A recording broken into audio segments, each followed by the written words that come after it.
Salut à toi, j'espère que tu vas bien et aujourd'hui j'aimerais vraiment te parler de la puissance de refuser les opportunités. Ça va te paraître un peu bizarre, non?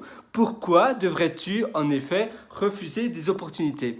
Mais en réalité, c'est pas bizarre, c'est simplement que, et d'ailleurs cela ne s'applique pas seulement au business, comme tu vas le voir, mais cela s'applique aussi à ta vie personnelle.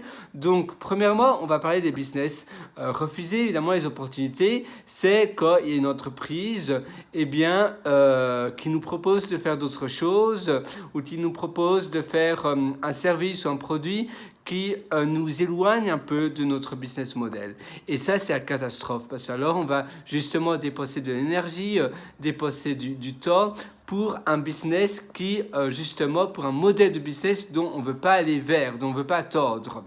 Et évidemment, quand tu es entrepreneur, il est beaucoup plus sage de rester cohérent et aligné avec tes valeurs. Ça, c'est vraiment la première chose. Parce que, bien évidemment, il est primordial finalement à long terme de refuser les opportunités, tu vois, et de tout ce qui pourrait nous éloigner de notre objectif à long terme. Mais cela s'applique aussi à ta vie personnelle. Si tu n'as pas de business, eh bien ça s'applique aussi, c'est très important de ne pas refuser les opportunités qui viennent et qui passent, parce que sinon tu vas justement t'éloigner par rapport à tes valeurs, par rapport à tes objectifs que toi tu veux faire. Il y a un pote qui te demande de faire quelque chose, il y a des amis qui veulent partir en vacances avec toi, mais toi tu veux absolument faire quelque chose et terminer ce que tu étais en train de faire, par exemple publier un livre, etc. Eh bien tu arrêtes parce que d'autres personnes justement te proposent des opportunités. Parfois ça peut être super intéressant, mais ça dépend de ce que tu es en train de faire là, maintenant, tout de suite.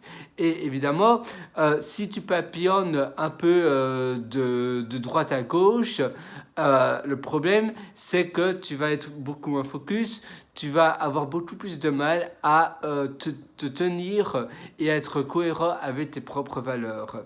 Parce qu'en allant de gauche à droite, en allant d'une opportunité à une autre, eh bien, tu vas t'éloigner de plus en plus et tu vas plus être cohérent et tu vas gaspiller du temps et de l'énergie et aussi de l'énergie mentale, de l'espace mental, et ça va t'éloigner vraiment assez fort avec tes opportunités et avec tes buts, tes goals. Donc je te conseille vraiment de rester cohérent, et même si parfois ça paraît une super bonne opportunité sur papier, eh bien termine d'abord ce que toi tu veux faire pour toi, pour ta propre vie, pour tes objectifs à long terme, et puis après tu pourras éventuellement ou peut-être revenir vers ces personnes-là. Si évidemment les opportunités sont complètement en alignation avec ce que tu es en train de faire, eh bien là c'est une vraie opportunité.